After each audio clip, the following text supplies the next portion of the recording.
നല്ല മധുരം ഉണ്ട് കേട്ടോ, ഒന്നും പറയാനില്ല. നമ്മൾ ചെറിയ കഷ്ണം കരിമ്പ് കഴിക്കുന്ന പോലെ ഉണ്ട്.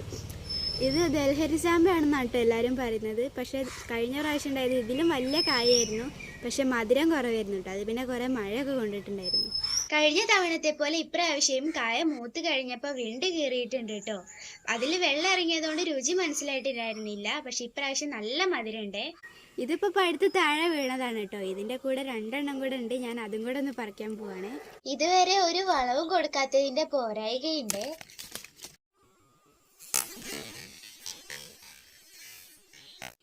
കഴിഞ്ഞ തവണത്തെക്കാളും എത്രയോ ചെറുതാണ് കേട്ടോ പഴം. ഇതിപ്പോൾ ഞാൻ പറിച്ചെടുത്തതാണ്. ഇതിന് മധുരം കുറവാണ് കേട്ടോ, പക്ഷെ നിലത്ത് വീണതിന് നല്ല മധുരമായിരുന്നു.